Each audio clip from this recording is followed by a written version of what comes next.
In 2019, cargo planes from Russia landed at an airbase outside Ankara, and Turkey celebrated.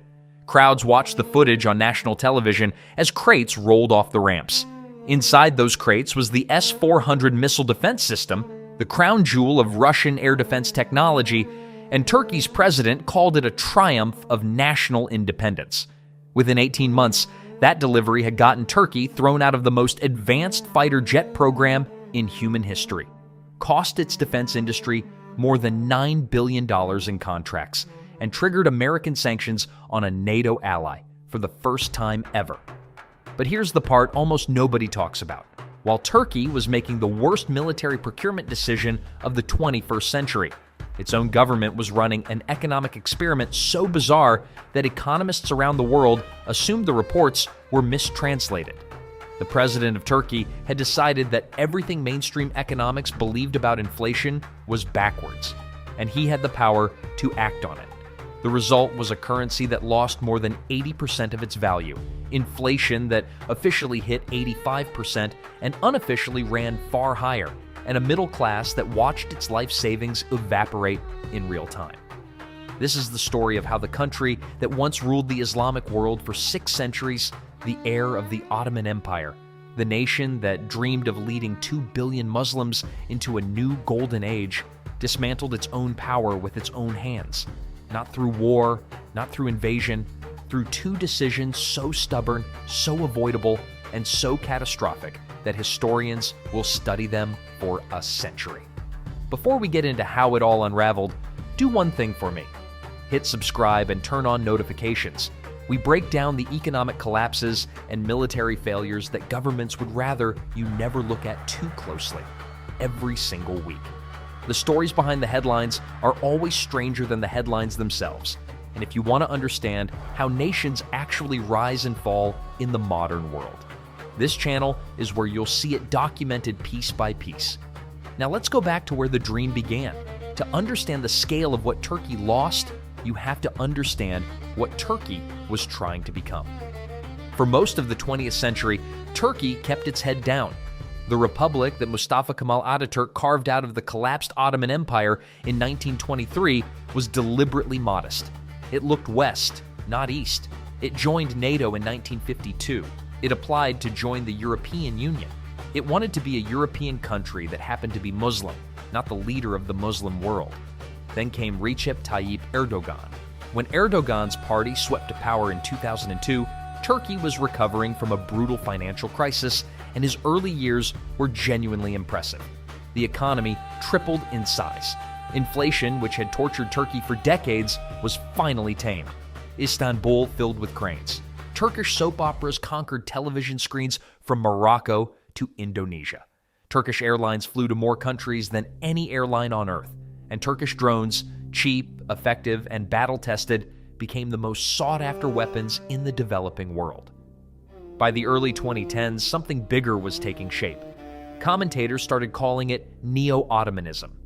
Turkey positioned itself as the natural leader of the Sunni Muslim world, the bridge between East and West, the proof that a Muslim-majority democracy could be rich, powerful, and independent. When Erdogan spoke at international summits, he spoke as if he represented not 85 million Turks, but the entire Ummah. And a lot of the Muslim world was listening. Polls across Arab countries in that era ranked Erdogan among the most admired leaders alive. That was the dream. A resurgent Turkey anchoring a resurgent Islamic civilization, which is exactly why what happened next matters so much. Because the collapse of that dream wasn't caused by Washington or Brussels or any of the foreign enemies Turkish state television likes to blame. It was caused by 2 decisions made in Ankara by one man against the advice of nearly every expert in his own country. Let's start with the military one. For decades, Turkey's air force was the backbone of NATO's southern flank. Turkish F-16s patrolled the Black Sea and the Syrian border. And when the United States began developing the F-35, the stealth fighter designed to dominate the skies for the next 50 years, Turkey wasn't just a customer, it was a founding partner. This detail is crucial. Turkey joined the F-35 program back in 2002 and invested over $1 billion into its development.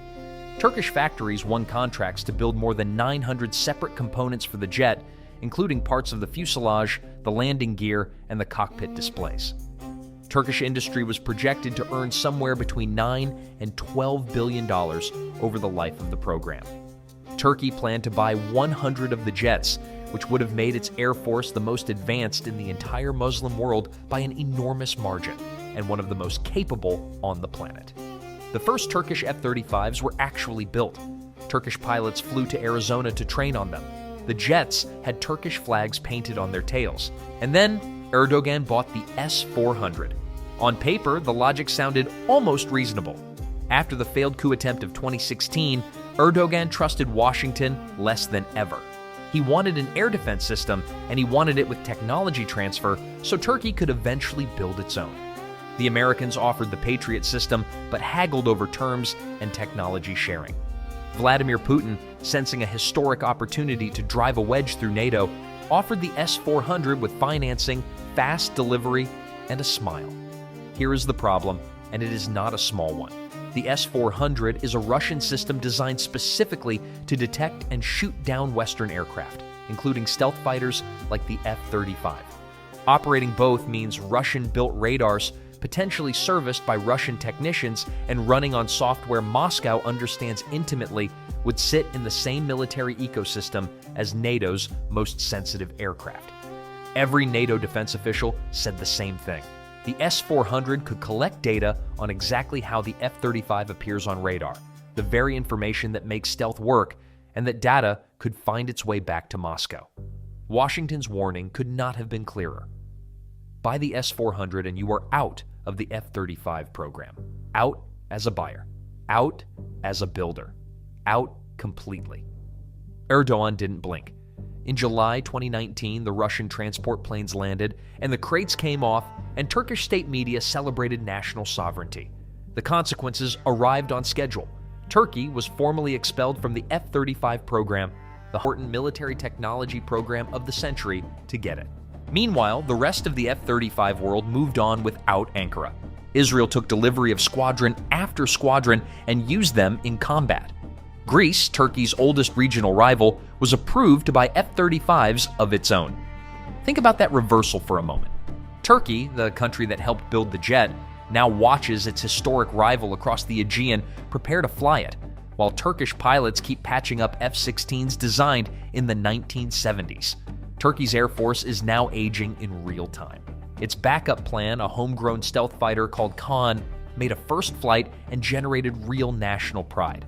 But it remains years away from squadron service and depends on American engines that Washington can restrict at any moment. The gap between Turkish air power and its neighbors is widening every single year, and it traces back to one decision that every ally begged Erdogan not to make. The scramble to fill the hole has been its own quiet humiliation. Locked out of the F-35, Ankara went back to Washington asking to buy new F-16s, the very jets the F-35 was supposed to replace, and even that request turned into a years-long hostage negotiation tied to Sweden's NATO membership. Turkey eventually got approval for 40 new F-16s and modernization kits, a deal it once would have considered beneath its ambitions. At the same time, Turkish officials began courting Britain and Germany for Eurofighter Typhoons, a European jet from the 1990s design era, and had to wait while Berlin debated whether Turkey could be trusted with them at all. Picture that sequence from the outside. A founding partner of the world's premier fighter program reduced to petitioning 3 separate capitals for permission to buy older aircraft, any older aircraft, while its own S-400s gathered dust in their crates. Military planners call this capability gap management. Everyone else would call it paying full price to become weaker, but if the S-400 was a self-inflicted wound to Turkey's military power, what happened to its economy was a self-inflicted amputation. To appreciate the madness of it, you need to know one piece of basic economics, the kind taught in the first week of any introductory course. When inflation rises, central banks raise interest rates. Higher rates make borrowing expensive, cool down spending, and pull inflation back to earth. It is one of the closest things economics has to a law of physics. Every central bank on earth operates on this principle. The evidence behind it spans a century and every continent. Erdogan decided it was all backwards. He declared publicly and repeatedly that high interest rates cause inflation rather than cure it. He called interest the mother and father of all evil. Some of this rhetoric was religious, rooted in Islamic prohibitions on usury. Some of it was political, because cheap credit fuels the construction booms that kept his voters employed. But whatever the motivation, Erdogan didn't just hold this belief privately. He enforced it on the Turkish central bank with a chainsaw. Central bank governors who tried to raise rates were fired. Not one governor, not two. Turkey burned through 4 central bank governors in less than 2 years. One of them, Nazi Agbal, lasted barely 4 months. His crime? He raised interest rates to fight inflation, exactly as his job required, and markets loved him for it. Erdogan fired him in a midnight decree, and the lira lost close to 15% of its value in a single trading session. By late 2021, the policy entered its terminal phase. With inflation already climbing toward 20%, Erdogan ordered rates cut again and again. It was the economic equivalent of treating a fever by setting the patient on fire. The lira went into freefall. In 2013, $1 American bought roughly 2 lira. By the end of 2021, it bought 13. By 2023, 27. The currency of a G20 economy, a NATO member, a country negotiating to join the European Union within living memory, was collapsing like something out of a failed state. Then came the part that ordinary Turks will never forget. Official inflation peaked at over 85% in late 2022, the highest in a quarter century. Independent economists at a group called INAG measured the real figure at well above 150%. Food prices doubled, then doubled again. Pensioners' monthly checks stopped covering groceries. Turks with savings watched decades of work melt away and rushed to convert everything into dollars, gold, anything that would hold value, which of course pushed the lira down even faster. The government's response made everything worse. Instead of raising rates, it invented increasingly elaborate schemes to hide the problem. It quietly burned through the central bank's foreign currency reserves, defending the lira, well over $100 billion by most estimates, money that simply evaporated into the foreign exchange market with nothing to show for it. It created a bizarre savings scheme where the Treasury promised to compensate depositors for lira depreciation, effectively putting taxpayers on the hook for the currency's collapse. Turkey's risk premium soared. Foreign investors who once poured money into Istanbul fled the country entirely. And in February 2023, while the economy was already on its knees, the earthquakes hit. 2 massive quakes devastated southern Turkey, killed more than 50,000 people, and exposed another layer of rot. Buildings that collapsed had been signed off under construction amnesties, where contractors paid fees to legalize code violations. The construction sector that Erdogan's cheap credit machine had fueled for 2 decades had been pouring concrete that could not survive the earthquakes everyone knew were coming. The reconstruction bill exceeded $100 billion, landing on an economy that no longer had reserves to pay for it. After winning re-election in May 2023, Erdogan finally, quietly surrendered to reality. He appointed a respected finance minister, Mehmet Şimşek, and a new central bank team, and let them do the exact thing he had spent years calling evil. Interest rates rocketed from 8.5% to 50%. It was a total, unspoken admission that the entire experiment had been wrong from the first day. But by then, the damage was carved in stone. The lira had lost more than 80% of its value in 5 years. Inflation was still running near 75% a year later, and an entire generation of Turks had learned not to trust their own currency, a lesson that takes decades to unlearn. There's one more casualty of this collapse that rarely makes the headlines, and it may be the most expensive of all: people. When a currency dies, the first thing to flee is money. The second is talent. Turkish doctors began leaving in numbers the country had never seen. In the years before the crisis, a few hundred physicians a year applied for the certificates needed to work abroad. At the height of the collapse, that number passed 2,500 annually, and the Turkish Medical Association warned that entire hospital departments in Anatolian cities were running short of specialists. Software engineers discovered that a remote contract paying in euros or dollars was worth 5 or 10 times a local salary, and they left in waves, some physically to Berlin and Amsterdam and Dubai, others virtually, working for foreign firms while their skills stopped building anything Turkish. University surveys found that well over half of young Turks said they would emigrate if they could. Think about what that number means for a country whose entire pitch to the Muslim world was the future. The dollarization of daily life told the same story from the inside. Landlords began quoting rents in foreign currency. Wedding gifts shifted from lira to gold coins, an old Turkish tradition that suddenly became a survival strategy. Shopkeepers repriced goods weekly, then daily. Restaurants printed menus without numbers and wrote prices on stickers because reprinting was pointless. By 2022, more than half of all bank deposits in Turkey were held in foreign currencies. A population was voting against its own money with every transaction, and no amount of patriotic speeches could reverse it. Because trust in a currency, once broken, does not respond to speeches. Now step back and look at these two disasters side by side, because this is where the story stops being about Turkey and starts being about the entire Muslim world. Every civilization needs an anchor state. Europe has Germany and France. East Asia has China and Japan. For the Sunni Muslim world, stretching from West Africa to Indonesia, the 21st century offered exactly one plausible candidate for that role, and it was Turkey. Not Saudi Arabia, whose power is oil money without industrial depth. Not Pakistan, trapped in permanent crisis. Not Egypt, dependent on foreign bailouts to buy wheat.